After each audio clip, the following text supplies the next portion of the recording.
Exploiter les ressources forestières. Ici, les parcelles de céréales sont éparpillées entre les zones inondables et les bois. Xavier Bresson est exploitant agricole depuis 23 ans. S'il cultive le blé et élève des vaches, il prépare une activité complémentaire, la production de plaquettes de bois de chauffage. Objectif, 10 000 tonnes par an. L'exploitation de la biomasse en général et de la bioénergie, c'est quand même aujourd'hui dans l'air du temps, ça me paraît même incontournable. Et donc j'ai porté cette réflexion étant au cœur de la ressource boisée. C'est un métier qui ne fait que, enfin c'est une filière même qui ne fait que démarrer. Je dirais même que dans l'Aube, j'ai l'impression qu'on se cherche un petit peu. Mais si demain il devait y avoir des débouchés importants, on peut très bien imaginer la reconversion de grandes surfaces de cultures en terre inondable vers des cultures à courte rotation pour alimenter ce marché. Il est évident que dans un premier temps, on puisera déjà dans la ressource existante. Sur ce secteur innovant, la filière ne semble pas tout à fait prête. Xavier Bresson recevra d'ici un mois sa déchiqueteuse. Il a passé commande en Autriche, car en France, les outils ne sont pas encore accessibles. Ses premiers clients devraient être des particuliers.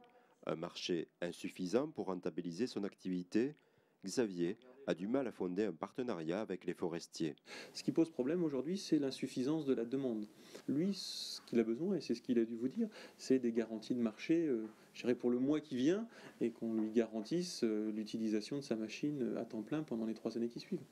C'est là où aujourd'hui on a cette difficulté et où on doit avoir des prestataires qui dans un premier temps font preuve de souplesse, se déplacent peut-être sur des rayons importants pour après recentrer leur activité. Les forestiers produisent déjà des plaquettes de bois. Faute de débouché local, actuellement une partie de la production est expédiée en Lorraine.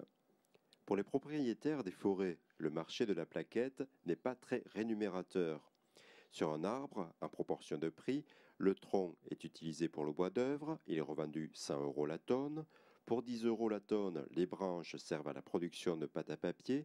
Le reste, pourri actuellement dans les bois, son coût pour les plaquettes est estimé à 1 €. Économiquement, les propriétaires sont prêts à céder ce produit-là et à le laisser partir. C'est en termes de récolte qu'on a davantage de difficultés. La première difficulté, c'est un problème de poids des engins dans les forêts avec les dégâts que ça peut occasionner. On est prêt à travailler aussi avec des petits pour une notion notamment de proximité qui est très intéressante. Et si on a un opérateur technique à proximité qui est capable de faire le même travail qu'une grosse structure qui va faire 300 km, on fera travailler la petite structure, ça pose aucun problème. Une quinzaine d'agriculteurs au bois se seraient portés candidats sur ce marché en devenir de la plaquette de bois.